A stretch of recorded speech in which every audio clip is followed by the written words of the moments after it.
Hello, my name is Jocelyn. You found my Scofield Studio site. These are 4 tips to remember when singing, or 4 things to keep in mind. The first thing is that singing shouldn't hurt.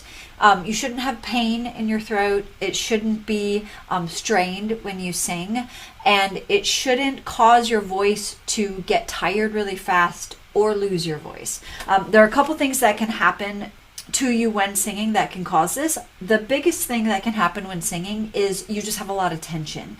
A lot of tension will wear out the voice really fast because your vocal cords are trying to vibrate when the muscles around them are very tight, and they can't do that. So you can imagine if you were squeezing your vocal cords and they were trying to vibrate really fast and they can't, it wears them out and it causes little calluses, just like on your feet. Or sores, or redness on your vocal cords or vocal folds that make your voice tired, and sometimes you lose your voice, and over the long term can have, and over the course of your life, if your technique and over the long term can be pretty detrimental to your singing voice. So we don't want that. One of the first things to watch out for when you're singing is a little bit of an itchy throat. So pain, not good. Soreness, not good. And if you're singing when you're sick, that is not good at all. Don't ever sing when you're sick. Your voice is already compromised. Your body is already compromised. And singing could lead to like long-term damage. Don't do it. If you're singing and you start having to clear your throat a lot, like there's a little tickle maybe that starts happening, that is your body's sign to like, stop, what you're doing is not healthy or doesn't feel good, or I need a break.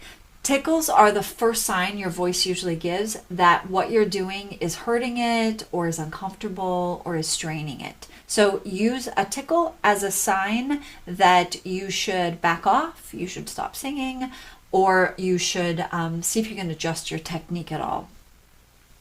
Number 2, your breath. Your breath should be low and deep.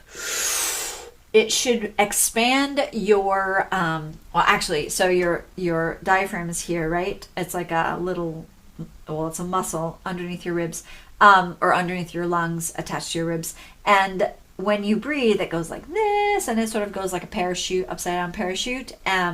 And it pushes down your intestines and on your organs. And that's why when you breathe, your stomach, or my stomach, expands. It's not because my lungs are actually down there or any air is down there, but your lungs are and your diaphragm are pushing down all your organs, and then they pop out and make your stomach get bigger.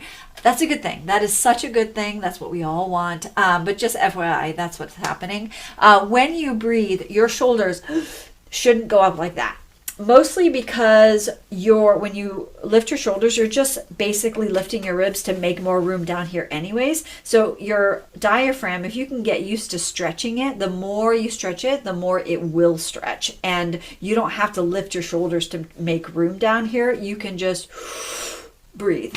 And most people, once they figure out their breath, they have enough air. They have enough air to sing. And at that point, it becomes like how effectively and efficiently you're using your air. Because if you're taking a good breath and only lasting 3 notes, that's more about your technique and efficiency than it is the actual breath that you're taking.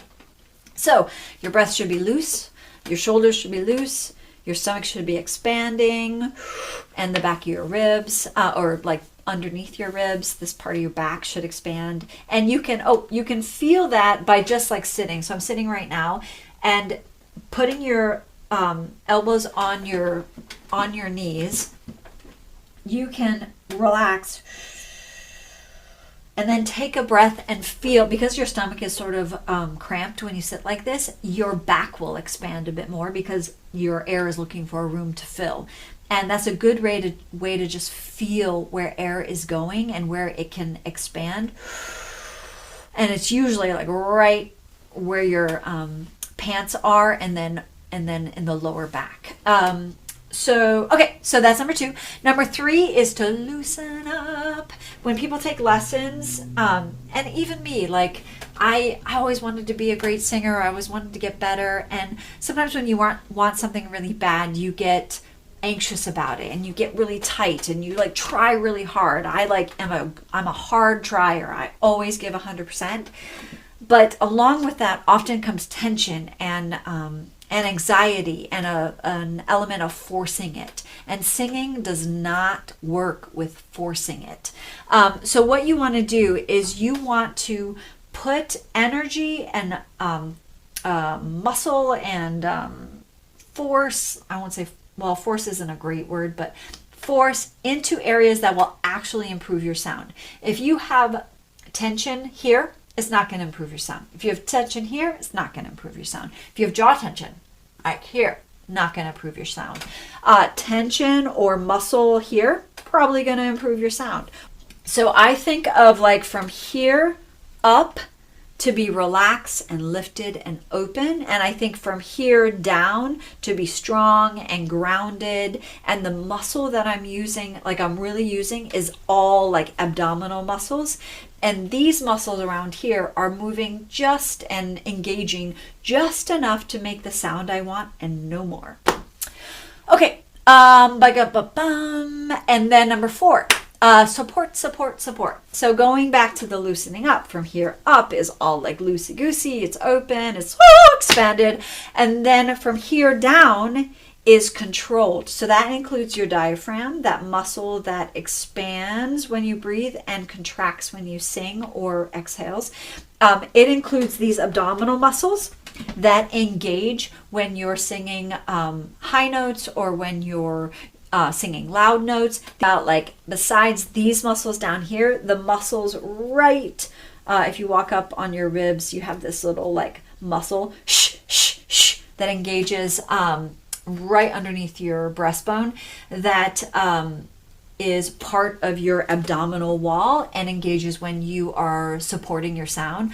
To have a consistent, strong sound, you can't just have good breath and you can't just be loose from here up. You also have to have the support from down there. So those 4 things are crucial to having a healthy tone, having a strong tone, and being a competent singer. And number 5 is be patient and persistent. So if you sing once a month, you're probably not going to improve very fast, but if you sing every day at least a little bit, you'll definitely improve. If you put a concentrated effort to do exercises and try to figure out places in your voice where you want to get stronger, you'll get better even faster. If you take lessons with somebody who's been singing for 20 years or 50 years, you'll get better even faster. If you go perform somewhere and test your skills in public and learn how to be nervous and learn how to control your voice when there are so many distractions, you'll get even better. So there's a ton of ways to get better, but you have to be patient and persistent. Those are my 5 tips. Good luck, and let me know if this is helpful.